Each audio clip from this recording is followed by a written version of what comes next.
A quick thanks to Squarespace for sponsoring this video. What if I told you that your entire life, everything you've ever seen, everyone you've ever met, every cluster of galaxies, stars, our planet, only makes up for less than 5% of the entire universe? The other 95+% is made of stuff that we physically cannot observe. Matter and energy which we do not comprehend. This has led scientists onto one profound quest of trying to improve our understanding of what all these mystical universal ingredients might be. According to Sir Isaac Newton, bodies have a mutual force on each other that is determined by their masses. The greater the mass, the greater the force. In addition, a large body's force on smaller, orbiting bodies greatly decreases over distance. During the 1930s, the Swiss-American astrophysicist Fritz Zwicky investigated the movements of galaxies within a huge galaxy cluster named Coma, about 300 million light-years away from Earth. Coma consists of thousands of galaxies orbiting around the center of the cluster in all possible directions, much like bees swarming around a beehive. By studying the movements of a few dozen galaxies to study the gravitational field that holds the cluster together, Zwicky was able to conclude something that didn't make much sense. The galaxy cluster rotated so rapidly that the gravity from the stars and gases and everything in the cluster could not possibly hold itself together. It wasn't even close, actually. The value he obtained said there needed to be at least 400 times the amount of matter in the cluster just in order to keep things held together. The galaxies rotated faster than their escape velocity, the speed that causes a celestial body to leave its orbit. For example, if we could increase Earth's orbital speed by just 1.5 times its current speed, our planet would be thrown out of our orbit around the sun and leave the solar system for good. Based on the insanely fast speeds Zwicky observed, the cluster should dissolve quickly and leave only traces of its former existence, but today the cluster is more than 10 billion years old. The universe itself is only 13.8 billion years old. Therefore, Zwicky concluded that there must be much more gravity in the Coma cluster than what one could see, some sort of matter that we could not see. He went on and gave this missing matter a name. For the first time, the term dark matter was used, and thus, the most prolonged unresolved mystery in modern astrophysics was born.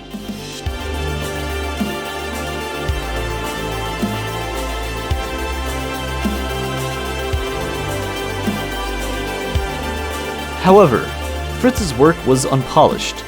The term dark matter Zwicky was using didn't talk about the same type of dark matter that we know today. He knew there was something there, he just didn't know what. In the 1970s, American astronomer Vera Rubin began studying individual stars in individual galaxies. Think of our solar system. Because they're closer to the sun, which, by the way, accounts for over 99% of the mass in our solar system, planets like Mercury have a much shorter orbital period than planets like Saturn and Jupiter. Now, size this up to a galactic scale. You would imagine that, as you go further towards the edge of the galaxy, the stars at the edge would be moving slower than the ones near the center. Vera Rubin was studying this exact thing, except she discovered the exact opposite. Within each galaxy, normal matter like stars and planets that are further away from the center of the galaxy move at speeds greater than the ones near the center. This doesn't make much sense. As you got further and further from the galactic center, the speeds at which stars moved flattened out, when in fact they should have decreased. If they moved too fast, they'd be flung out of the galaxy and lost forever. Too slow, and they'd literally fall out of their orbits. But instead, the speed stayed relatively the same. But this shouldn't happen. From this discovery, the rabbit hole known as dark matter gained popularity across the world. Dark matter is a supposed kind of material that doesn't emit, reflect, or interact with any kind of electromagnetic radiation. Things such as light, X-rays, gamma rays, radio waves, and so on. The only way we've been able to figure out that dark matter might exist is through gravity. Gravity is the bandwidth, it's the link between normal matter and dark matter. This sort of introverted matter is the reason why it's nearly impossible to detect. More direct evidence of the strange nature of dark matter lies in the amounts of hydrogen and helium there is in the universe. The nuclear fusion in the first few minutes after the Big Bang left round numbers, like 10 hydrogen nuclei for each one helium nucleus. Calculations showed that, if most of the dark matter had participated in nuclear fusion, there would be much more helium in relation to hydrogen in the universe. From this, we can conclude that most of the dark matter, that is, most of the mass in the universe, does not participate in any fusion processes. This disqualifies it as ordinary matter, which very meaning lies in the willingness to interact with the atomic and nuclear power that builds up you and I. You might be able to say that dark matter and fusion processes just don't go together. According to Einstein, heavy objects can alter the geometry of spacetime. Instead of seeing gravity as a result of mass attracting mass, as Newton did, Einstein suggested that space and time bend around objects with mass. Imagine the universe as a flat grid, and objects with mass create a well of sorts in this grid. Objects with more mass, like stars and black holes, create a larger well that has a larger effect on matter around it. Everything follows the curvature of spacetime, light included. But something else that also bends light are lenses. If we were to imagine a cluster of galaxies, its gravitational pull literally would bend light around itself due to the sheer mass of the galaxy cluster. It creates a huge gravitational well. We can figure out the mass of the galaxy cluster based on how much light from the galaxy is being bent. This is called gravitational lensing. Scientists use this trick to determine the mass of two colliding galaxy clusters, called the Bullet Cluster, about 3.5 billion light years away. When clusters of galaxies collide into each other, they continue to travel. There isn't really even much of a crash. When the Milky Way collides with Andromeda in about 4 billion years, our solar system should remain unscathed. The sheer amount of literal space between stars is so massive that very few stars or planets will collide with one another. However, the gas in between the galaxies collides and is visibly noticeable. This is what happened here. The intergalactic gas inside the clusters collided with each other. They heated up and emitted X-rays that we can observe. However, when we use the knowledge of physics as we know it, using Einstein's general relativity and taking gravitational lensing into account, the location of the mass wasn't where we expected it to be. You would imagine that when galaxies collide, the resulting galaxies from the collision would be larger and more massive, and you're right to think this way. However, when the two galaxy clusters collided, the majority of the mass was actually located on the outside of the galaxies, not inside. This directly aligns with our idea of how dark matter interacts with normal matter. The gases in the collision were slowed down by a drag force from the gases colliding with one another. This acts like something similar to air resistance here on Earth. However, the dark matter wasn't slowed down at all. Remember, dark matter only interacts with gravity. Normal matter can collide and fuse and heat up, but dark matter doesn't care. During the collision, the dark matter in each cluster just continued on moving ahead, while the gases collided and heated up. This is what you're seeing right now.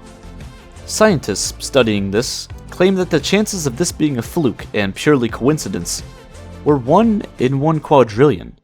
As we know, only about 5% of the matter in the universe is normal, visible matter.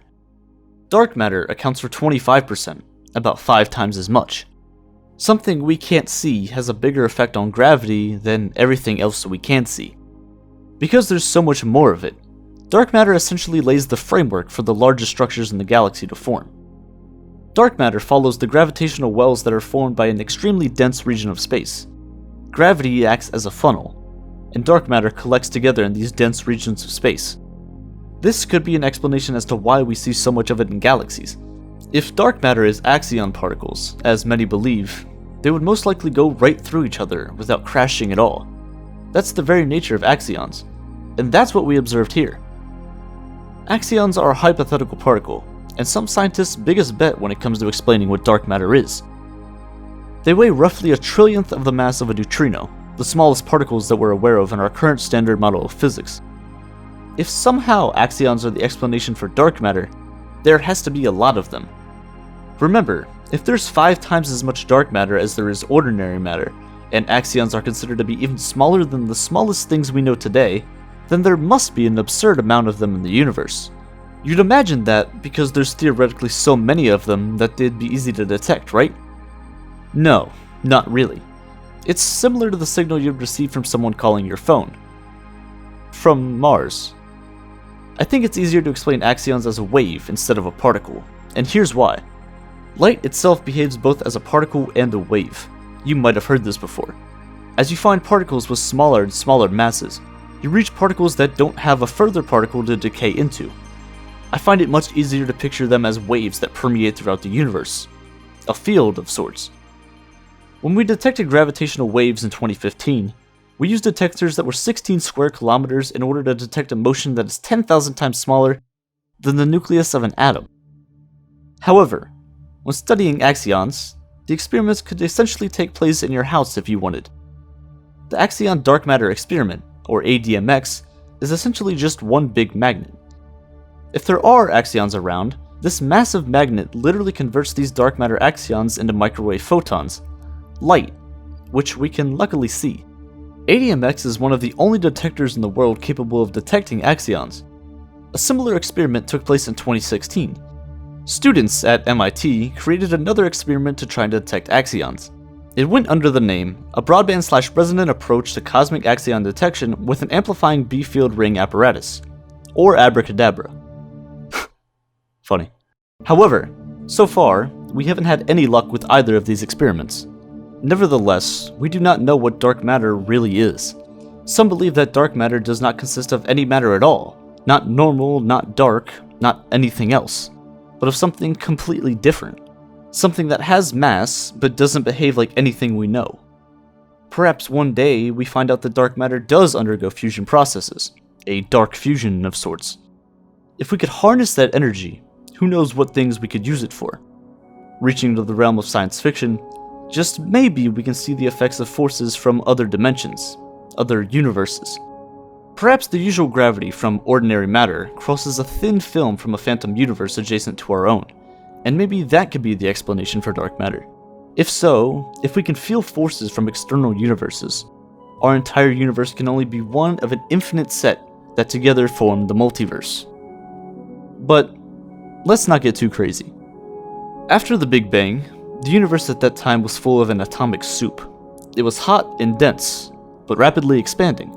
Dark matter and dark energy have been in a battle against each other since the Big Bang. Today, as we know, dark energy is currently the dominating force in the universe.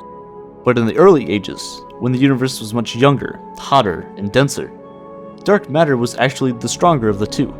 Believe it or not, we owe our entire existence to dark matter. If you took the universe as we know it and kept everything except removed the dark matter, we wouldn't be here today. Galaxies wouldn't have been able to form in the way they did. Without the assistance of dark matter, normal matter wouldn't have come together the way they did to form the Milky Way we know today. Dark matter has allowed countless galaxies to form, with billions of stars and planets, and they're all structured in relatively the same way, more or less. Thanks to dark matter, at least one planet was able to exist in the right conditions for evolution to take place, for us to be here today. Discovering what dark matter truly is just as important as Einstein's theories of relativity. It's just as important as discovering the expansion of the universe. It's a monumental step to the next levels of mankind. The quest for dark matter is a journey, as is everything else important in life. Sure, the end goal is great, but the discoveries and experiences you make along the way are what makes the entire process worth it. For example, because of the space race in the late 1900s, we have things such as laptops, GPS, camera phones, and plenty of other things that we take for granted each day. We have all of these things because of the nature of humanity. We're competitive and territorial creatures by default. But because of this, we're pressured in our own ways to better not only our own lives, but also the lives of those around us as well. As time goes on, with every discovery we make, we realize that we're becoming more and more insignificant in the grand scheme of things. However, these discoveries are the only way for us to push mankind further than any other species has. It's like a 2 steps forward, 1 step back relationship. Something that thousands of physicists across the world have been searching for years is in the same room as you are right now. The things that appear to be the most common things in the universe are actually some of the rarest. So whenever you look up at the sky and wonder what lies beyond our reach, just remember, you can't see everything.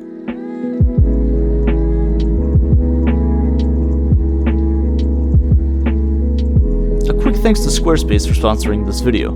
Squarespace is the ultimate solution for anyone looking to build a professional website. Anyone from anywhere can create a visually stunning website in minutes. You don't need to be a web developer with years of experience. Through the use of a multitude of design templates alongside 24/7 customer support, you could bring every creation you've ever imagined to life. Whether you're trying to start a new science blog or begin scaling your business into the stars, Squarespace can help you every step of the way. If this piques your interest, head over to squarespace.com/aperture for a free trial and 10% off your first purchase. If you want to look your absolute best online, look no further than Squarespace.